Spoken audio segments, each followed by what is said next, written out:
2019 was a whirlwind year for us at the Adventure Outpost. We hit over 22 parks, rode over 100 coasters with 70 new credits to our name, and took in some of the most immersive theming on the planet. So, in today's adventure, we're counting down the top 10 new rides we rode in 2019. Kicking off our countdown at number 10 is Hagrid's Creatures Motorbike Magical. No, that's not right. Hagrid's Magical Motorbike Creatures. No, Hagrid's. The Hagrid's Ride. It's a steel launching Intamin ride located at Islands of Adventure in Orlando, Florida. And this is an exciting coaster. The launches are fun and exhilarating, and the theming is second to none. I'm not even a big Harry Potter fan, and I loved all the detail they put into this coaster, and I greatly appreciated the use of animatronics on this ride. This is definitely a coaster the whole family can enjoy. It's fast, it's fun, it's immersive, and it's exactly the kind of ride Universal needed after years of garbage screen based attractions. Looking at you, Fast and the Furious. I only wish I had more time in this park to get a chance for a night ride because my god, this ride is probably filthy awesome at night. RIP Dueling Dragons, though. Number 9 is Phoenix at Knoebels, located in Pennsylvania. I was not prepared for this ride at all. The most I knew about it going in was that coaster enthusiasts raved about it, but I never bothered to learn why, which I'm glad I didn't, because I don't think this ride would have amazed me as much as it did if I was prepared. Buzz bars are a thing of beauty and help make this legendary creature an icon. The airtime in the back row was sickening. I practically felt myself standing up on large portions of this ride. It felt death defying and epic, all wrapped up together in one. This ride is something special and a unique type of coaster that we need to preserve at all costs. Number 8 is another launch coaster, Copperhead Strike at Carowinds in North Carolina. The launches on this ride are very much on par with Hagrid. They're not forceful in any way, shape, or form, but they're still as fun as can be, and Copperhead has the added bonus of inversions. 5 to be exact, and they make this coaster go from standard to sublime. The hang time on that first loop is wondrous in the back row, and that inverted top hat looking thing is epic. Add in a twisted portion at the end, and you've got yourself one hell of a thrill ride. Number 7 is Mystic Timbers, a GCI wooden coaster located at Kings Island in Ohio, and boy oh boy, what a coaster she is. I've never been one to shy away from my usual dislike of wooden roller coasters, but it's rides like Mystic Timbers that help assuage that dislike from brewing. It's smooth yet intense and never feels like it's slowing down till you hit the brake run. The out and back portion of this ride comes at you so fast and furiously you don't even have time to process what just happened, and it never makes you feel like you're taking a beating like most wooden roller coasters do to me. Hopping over to the other side of Kings Island for our number 6 pick is the inverting coaster Banshee, and I love inverting coasters, so it was no surprise that I lapped up Banshee like a dog slurping out of his bowl. This is everything I love about inverting coasters dialed up to 11. The drop packs a punch thanks to no pre-drop element, and the inversions are huge. The inline twist also provides a moment of amazing hang time. This ride is everything I want in inverting coasters, and I hope we see more like these next gen versions in the future. RMC dropped into the world like a meteor, creating some of the most demented and awe inspiring coasters we've seen yet. And though this may be one of their smaller creations, our number 5 pick still packs a mighty punch. It's Storm Chaser at Kentucky Kingdom in Kentucky. Having been on Steel Vengeance the year prior, I wasn't expecting much from this coaster, but boy oh boy can looks be deceiving. This ride is an airtime machine. The low to the ground airtime hills are absolutely mental and left my knees bruised by the time I finished marathoning this beauty.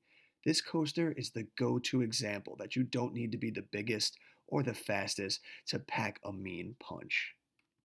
Our number 4 pick, however, proves that bigger and faster does have its advantages. It's Lightning Rod at Dollywood in Tennessee. And dear Lord, were my knees not ready for this coaster. This thing is fast as all hell. You'd think a launched coaster would be fastest on the launch, but this bad boy just keeps gaining and gaining speed as you tear through 3,800 feet of track.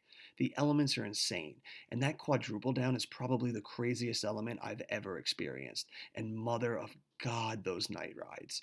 Tearing through the forest in pitch darkness, dropping into bank turn after bank turn is insane. Words cannot describe the feeling. This ride is RMC at their most demonic, and it's absolutely incredible. Number 3 is the first time B&M dared to break 300 feet. It's Leviathan by Canada's Wonderland, which I know is probably a sacrilegious ranking to some of you, but Leviathan is everything I look for in coasters. 300 feet is just the perfect height to drop from. The free fall in the back feels like it goes on for days, and I never felt that on car or dragster. And the speed on this ride is unrelenting, yet never feels rickety. Looking again at you, Ka, and the elements are absolutely breathtaking. Those huge airtime hills are a thing of beauty, and it's all capped off by the greatest restraints to ever grace a coaster, those glorious clamshells. This ride is fantastic, and if you haven't ridden it, you need to get yourself up to Canada's Wonderland to get on it because this ride is seriously incredible. Our number three, of course, leads us into my number two, Leviathan's bigger, faster, hotter sister, Fury 325, located at Carowinds in North Carolina. Take everything I just said about Leviathan and double it, and that's Fury. It's the Empire Strikes Back to Leviathan's A New Hope. It takes everything that was great about Leviathan and builds upon it. They made it taller, they made it faster, they perfected the elements. Seriously, is there anything more perfect than that treble clef?